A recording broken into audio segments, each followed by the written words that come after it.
Assalamualaikum warahmatullahi wabarakatuh. Hai Sobat Jaktim, selamat datang di podcast Biskota, bincang seputar kota kita. Podcast yang membahas berbagai informasi terbaru seputar Jakarta Timur yang tentunya sangat bermanfaat untuk kita semua.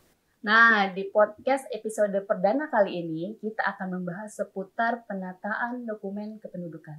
Keakuratan data kependudukan dapat mempengaruhi proses pembangunan daerah dan kebijakan pemerintah untuk mencapai kesejahteraan masyarakat.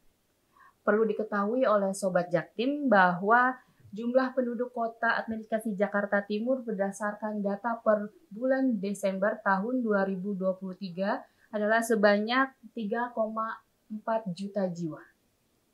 Hasil verifikasi dan survei lapangan ditemukan sebanyak 10.618 NIK yang sudah tidak aktif, yaitu terdiri dari warga yang sudah meninggal tetapi belum dilaporkan oleh warganya, dan warga yang bertempat tinggal di RT yang sudah tidak aktif lagi. Program penataan dokumen kependudukan atau penataan NIK ini yang dilakukan sangat dibutuhkan karena data kependudukan merupakan hal yang penting dan strategis agar pemerintah dapat menetapkan target dan tujuan pembangunan yang tepat sasaran.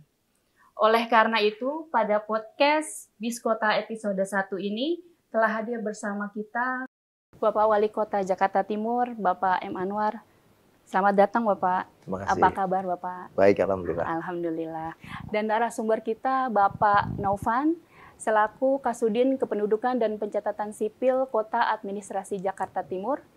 Selamat datang Bapak. Terima kasih. Apa kabar Pak? Alhamdulillah. Alhamdulillah. Terima kasih Bapak Wali Kota dan Bapak Kasudin Dukcapil Jakarta Timur sudah berkenan pada hari ini pada podcast perdana Biskota. Sebelum kita bicarakan mengenai penataan NIK Pak, sedang trending nih Pak mengenai perubahan nomenklatur daerah khusus Ibu Kota Jakarta menjadi daerah khusus Jakarta. Mengenai perubahan nomenklatur ini Pak, apakah ada tantangan tersendiri, Pak? Secara umum, apakah ada dampak atau tantangan bagi pemerintah Kota Jakarta Timur? Dan bagaimana, Pak, menanggapi tantangan tersebut? Silakan, Pak Wali Kota. Tentunya Jakarta ini pembangunan dinamika harus berjalan terus, ya. Ketika kita melaksanakan satu perubahan atau pembangunan, dibutuhkan data yang valid. Data valid yang pertama adalah data kependudukan yang betul-betul akurat sebagai acuan dalam perencanaan. Mengambil kebijakan dan pembangunan kota perlu data yang valid. Jadi pemerintah ketika menetapkan suatu kebijakan betul-betul manfaat untuk warganya. Nanti ujung-ujungnya kan mensejahterakan warganya. Betul Pak. Nah boleh tahu nggak Pak program-program apa aja nih Pak yang membutuhkan data yang akurat? Tentunya kan saat ini dari Dukcapil Dinas sedang melakukan penyisiran penonaktifan NIK ya. Banyak di DKI Jakarta, secara de jure-nya di DKI, de facto-nya di tempat lain. Ini kan masalah besar buat DKI Jakarta. Pemerintah tidak melarang orang urbanisasi ke Jakarta. Namun ada persyaratan harus ditaati ya. Program penataan dokumen kependudukan atau penataan NIK yang dilakukan sangat dibutuhkan oleh kita karena data kependudukan merupakan hal yang penting dan strategis dalam mengambil kebijakan untuk menuju tujuan pembangunan yang tepat sasaran, yaitu mensejahterakan warga DKI Jakarta. Oke, baik Pak. Izin Pak, boleh nggak dijelaskan nih lebih lanjut mengenai hubungan antara penataan dokumen kependudukan dengan pembangunan kota khususnya di Jakarta Timur? Gini Mbak ya, nanti data itu kan akan diverifikasi ya. Divalidasi, dipastikan orang tersebut secara de facto betul nggak bertempat tinggal di sana atau dia memiliki aset di DKI Jakarta. Kita temukan di lapangan banyak data-data yang tidak sesuai dengan aturan yang ada. Ya, hasil dari penataan dokumen pendudukan akan menghasilkan data akurat sesuai keadaan sebenarnya. Misalnya, kita melakukan program kegiatan di kelurahan Penggilingan lah contohnya lah. Kita perlu tahu ada berapa warga. Karena memang secara de jure de facto timur ini paling besar adalah di Cakung. Ya, penduduknya. Betul ya. Satu kelurahan bisa sampai 130.000 jiwa. Tentunya dari pihak Dukcapil saya sangat apresiasi, terima kasih sudah melaksanakan kegiatan ini dalam rangka membuat satu kebijakan baik secara de jure, de facto, betul-betul orang tersebut bertempat tinggal sesuai dengan NIK-nya dan mereka punya kegiatan yang positif atau memang ada usaha ya, baik dia sebagai pekerja ataupun UMKM atau wirausaha lainnya. Menurut Bapak Pak Kasudin bagaimana nih Pak? Dengan adanya program penataan dokumen kependudukan ini, boleh nggak kasih tahu ke kita Pak bagaimana proses pendataan, seperti apa Pak prosesnya dari atas, dari sampai bawah, atau pihak-pihak mana saja yang dilibatkan? Silakan Pak Kasudin. Terima kasih Bu Audi, makasih Pak Wali. Jadi gini Mbak, sekarang Jakarta ini sudah bukan daerah khusus ibu kota. Ya. Dengan terbitnya Undang-Undang Nomor 2 Tahun 2024, maka Jakarta sekarang menjadi daerah khusus Jakarta. Ya. Nah, seiring dengan perubahan nomenklatur tersebut, maka banyak hal nih yang harus kita rubah tentunya ya Pak Wali. Ya. Banyak hal-hal yang harus kita rubah seiring dengan perubahan tersebut. Dukcapil punya tanggung jawab besar di dalam perubahan tersebut. Karena nantinya Jakarta akan menjadi kota global. Ya. Nah, berbicara tentang perubahan itu, kami dari Dukcapil, khususnya Dukcapil Jakarta Timur, dengan penduduk yang sangat luar biasa, lebih kurang 3,4 juta, dengan wajib KTP 2,4 juta, makanya kami akan menata. Ya, kami akan melakukan perubahan terhadap kartu penduduk warga, kemudian kartu identitas anak, dan produk-produk lain dari Dukcapil yang bertuliskan daerah khusus ibu kota akan kita ganti dengan daerah khusus Jakarta. Tetapi dalam hal ini kita melakukan penggantian tersebut secara bertahap. Ya. Kami sedang menunggu Kepres tentang aturan yang mengatur selanjutnya. Baik, ya. Oleh karena itu banyak hal-hal yang nantinya akan kami kerjakan, Mbak. Menarik ya Pak kalau mengenai NIK ini, apalagi mengenai warga harus sesuai dengan domisilinya. Domisilinya harus sesuai dengan KTP-nya. Mengenai keberadaan warga harus sesuai dengan de facto dan de jure. Pak Kasudin bagaimana nih? Misalkan ya Pak, ada warga dia betul Pak berdomisili sesuai KTP dan KK. Tapi setelah warga tersebut melakukan cek dan recheck nih Pak ke data warga strip dukcapil.jakarta.go.id, ternyata masuk Pak ke dalam proses penonaktifan. Itu bagaimana ya Pak prosedur yang harus dilakukan? Jadi begini Bu, memang sebelum kami melakukan penataan kependudukan, itu sudah kita lakukan di tahun 2023, kami sudah melakukan sosialisasi. Bahkan waktu itu sosialisasi itu disampaikan sendiri oleh Pak Wali bersama tim dari Dinas Dukcapil ya Pak. Ya. Di mana di sana kita undang para camat, lurah, dan bahkan pada saat itu ada perwakilan dari RT RW dan Dasawisma. Ya. Nah, kemudian memang di saat kita melakukan pendataan itu, pertama sekali kita menggandeng Dasawisma, ya, karena Dasawisma itu turun ke masyarakat. Beliau-beliau itu tahu persis keberadaan penduduk, juga dibantu oleh RT RW, kemudian dikumpulkan data-data itu. Setelah data terkumpul, diserahkan kepada Kasatpel, ya, diserahkan kepada Kasatpel. Oleh Kasatpel dimasukkan ke dalam sistem. Nah, setelah data-data itu terkumpul ke dalam sistem, nantinya warga dapat melihat di dalam aplikasi data warga. Oh baik, boleh disebutin Pak? Boleh disebutkan websitenya apa Pak? Baik Bu, jadi websitenya adalah dukcapil.jakarta.go.id dengan kanal data warga. Data warga, terima kasih Pak. Tadi Pak kita bicara warga yang sesuai KK, sesuai alamat di KK dan KTP. Bagaimana dengan hal yang sebaliknya Pak?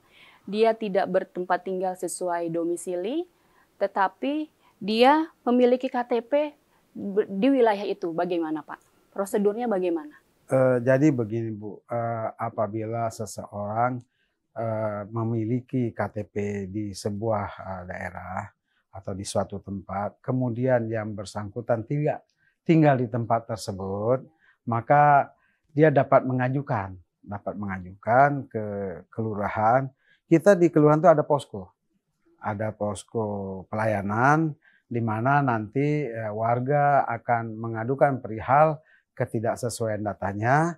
Kemudian petugas kita akan turun ke bawah untuk melakukan verifikasi. Apabila nanti sesuai, maka kita akan aktifkan kembali. Nah, kalau misalkan Pak, ini banyak misalkan Pak, karena terlalu banyak case ya di bawah Pak. Kalau domisili itu sesuai dengan alamat KTP, tapi hanya beda RT Pak. Beda RT aja, itu bagaimana ya Pak? Apakah harus pindah atau tidak? Mohon arahannya Pak. Jadi begini Bu, kan kalau berbicara domisili, antara de jure dan de facto adalah harus sama. Ya, seseorang misalnya beralamat di Penggilingan, ya, idealnya orang tersebut juga bertinggal di situ, ya. Jadi kemudian itu adalah amanat dari undang-undang Bu, ya, itu adalah amanat dari Undang-Undang Nomor 24 Tahun 2013. Di sana disebutkan bahwa seseorang yang sudah berdomisili di suatu tempat paling lama dalam 1 tahun harus menyesuaikan identitasnya. Baik, proses penataan NIK ini melibatkan Dasawisma ya Pak ya, dan RT begitu juga sampai dengan pihak kelurahan. Yang saya ketahui Pak, bahwa memang ada berita acara yang harus ditandatangani sampai dengan lurah ya Pak. Pak Wali bagaimana nih Pak, dukungan yang diberikan oleh pemerintah kota Jakarta Timur Pak terhadap penataan dokumentasi kependudukan ini? Tentunya saya sebagai wakil dari Pak Gubernur ya, karena otonomi kita kan ada di provinsi ya. Saya sebagai perangkat gubernur, jajaran gubernur pasti mendukung. Karena kita lihat ini kan feedbacknya sangat baik sekali. Bagaimana kita mengefisiensikan anggaran tepat sasaran. Ya selama ini kan ada 17,8 triliun, 17 bantuan sosial, siapa yang menerimanya? Termasuk transportasi dan sebagainya. Kan bias.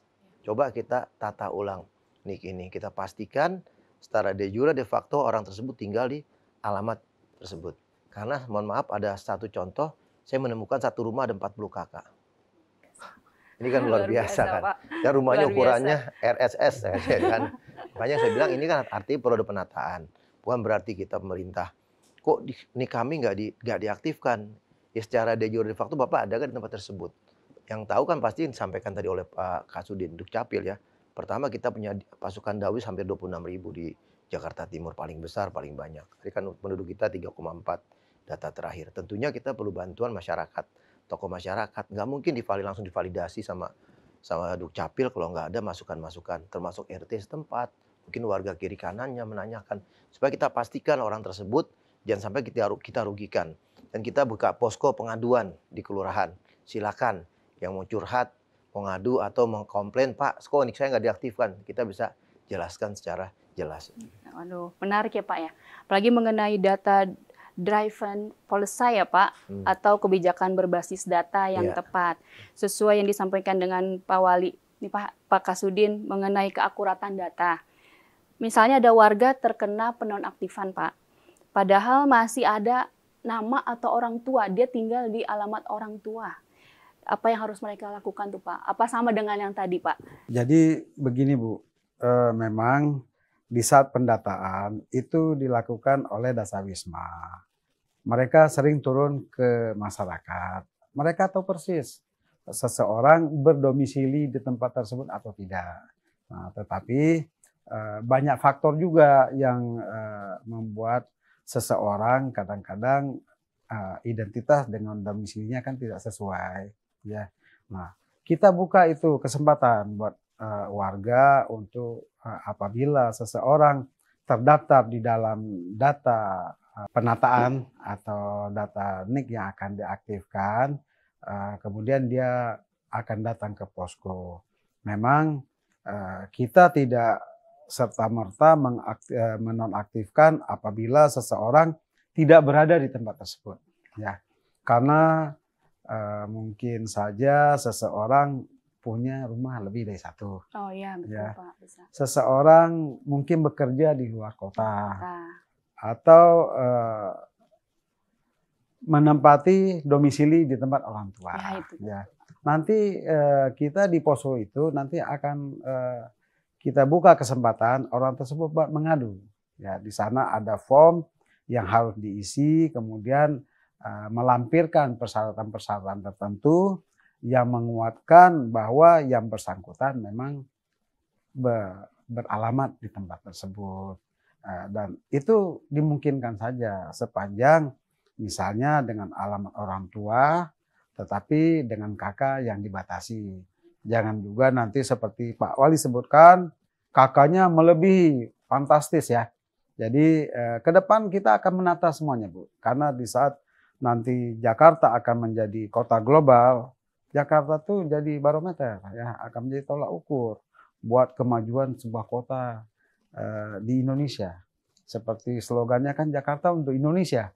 Ya semuanya tuh dimulai dari Jakarta. Ya kita menata tuh dari hal-hal yang kecil. Ya memang kalau kami Dukcapil dari segi kependudukan tentunya ya. Kalau Pak Wali dari segala hal ya. Jadi kita tata sedemikian rupa. Jadinya nanti Jakarta ini benar-benar kota seperti yang diidam-idamkan banyak orang. Ya. Wow, luar biasa ya Pak mengenai NIK ini ya memang ya. Luar biasa apalagi semua hampir pelayanan publik ini mengadopsi NIK kita ya Pak, NIK Jakarta.